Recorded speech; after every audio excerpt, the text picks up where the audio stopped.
funny story, I've actually been working in this building for 3.5 years now. The previous job that I was in, which was law, was on the 2nd floor, and I moved all the way up to the 4th floor. Yeah, so this is the office. We have multiple teams and places that people sit. This is my desk here.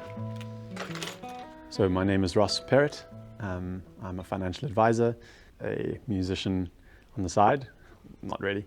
I'd love to be. This is my desk and my space, and we booted everyone else out. The traditional creative outlet, I would say, would be singing and playing guitar. I've always enjoyed music. Taught myself guitar from the age of 16. I just really have always enjoyed it. I enjoy writing songs since I started playing. Again, not necessarily very good, but it takes a while, to get good at anything. Didn't realize that the last song I left my guitar on is a very weird tuning. So, do you not play in the standard tuning normally? Do you like to? It depends. I mean, some of the people that I like to listen to, like Mumford and Sons, have some strange tunings. For the most part, it's a standard tuning.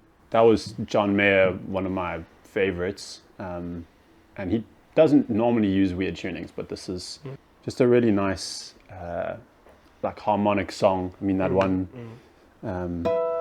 That's what we call harmonics.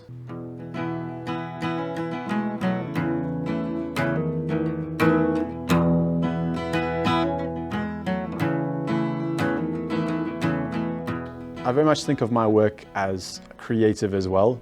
It combines a lot of different thought processes and skills. Yeah, I think different kinds of intelligence as well, which is really why I enjoy it. My job is very people-based as a financial advisor, so I have to relate to people a lot so that they, will trust my advice and understand that I do want the best for them and to try and help them build towards the goals that they want.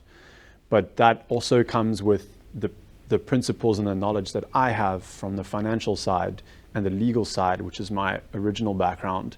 So there's kind of making connections between almost the emotional, experiential side of people and the logical planning side of the finance and the numbers. In chatting with my flatmate William this morning, we were just discussing what is creativity and how does it play out and what do we enjoy about different aspects of it. And he was just saying it's just making connections.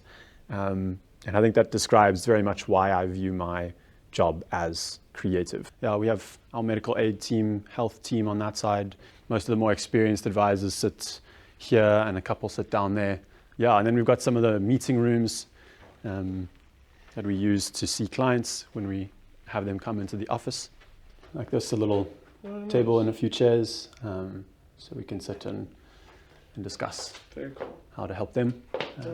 Yeah, just nice for them to see that you have an office and you're a real business. Yes, yeah. Especially when kind it of comes work to out of your money and garage, stuff, and like... particularly when it comes to money. People want to know that they're dealing with someone who's professional and takes it seriously. I mean, my work has impacted me massively. It tests my own character, which is not always comfortable, but it's very, very good. Yeah, one of the nice new things is we've now got a little bit of a relaxed area, some pool table. Sure, do you want to show me? Yeah. I think that's the best shot I've ever played in my life. Nice. But it's really nice to have just something you can do at lunchtime, just a quick break from screens and numbers and things. Can't win them all. A lot of what I do is helping people to sit down and think through things, really. Asking questions and listening to them. Then through my knowledge of some of the products and some of the investments, just budgeting principles and saving, etc., I can help them to answer some of those questions that they might have, make some changes. And it's not always comfortable, but particularly those people that are willing to accept that advice are coming back and really enjoying the space that they find themselves in. They are enjoying the reward of their own discipline and a sense of achievement for having paid off debt or having saved up enough money to go and travel where they wanted to travel, or educate their kids, or retire.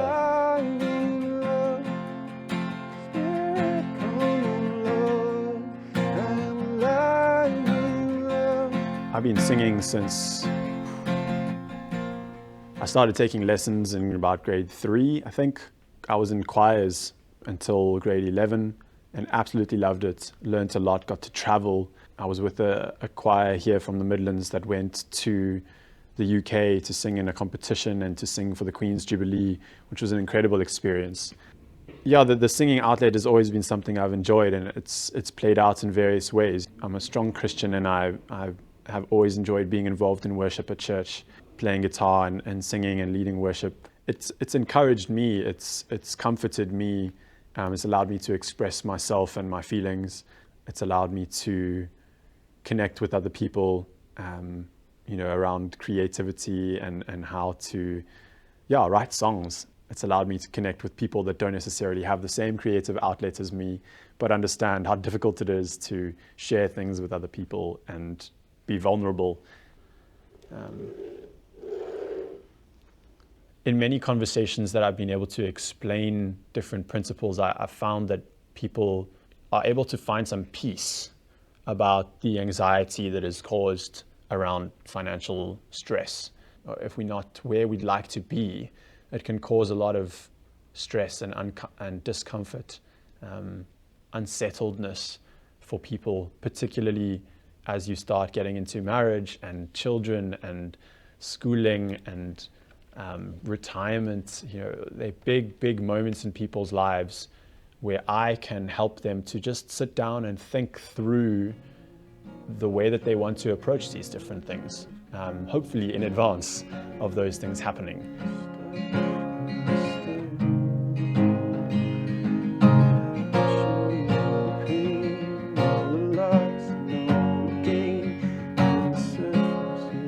The music director and I were close, and we wrote a song just for what we felt was a place where we could help people express sorrow, essentially, in the church. But then we didn't release it for a while, and then actually one of the people in our church committed suicide, and it was just the perfect time for that song. And a lot of people found a lot of comfort and encouragement through that song, and I'm so grateful, because we had no idea what the impact would be. I think also for it to be a homegrown thing for our little church, of 300 people, for it not to be an outside song or this massively popular thing, but it was a very intimate, almost response to a situation. And that was just something I'll forever be grateful for. Bringing understanding or bringing people peace is like kind of a big deal. The song you guys wrote gave people the space to understand their emotions, and then the same thing with the money, where it's like you bring some clarity to people, so that they feel, okay, cool, I can do this. For most of us, we're just trying not to be anxious. You want joy out of life. And if I can help people to run the one thing that, as I said, influences almost every other aspect of life, it sets up a really nice structure in which there's no underlying anxiety that kind of hits you every time you go home or every time you go to the shops to buy groceries. As I said, I can't always take that away entirely, but I am a peacemaker at heart. It's probably why I went into law. And for me, it is peace of mind. I help people get peace of mind. And I don't think that there's anyone that can't connect with that.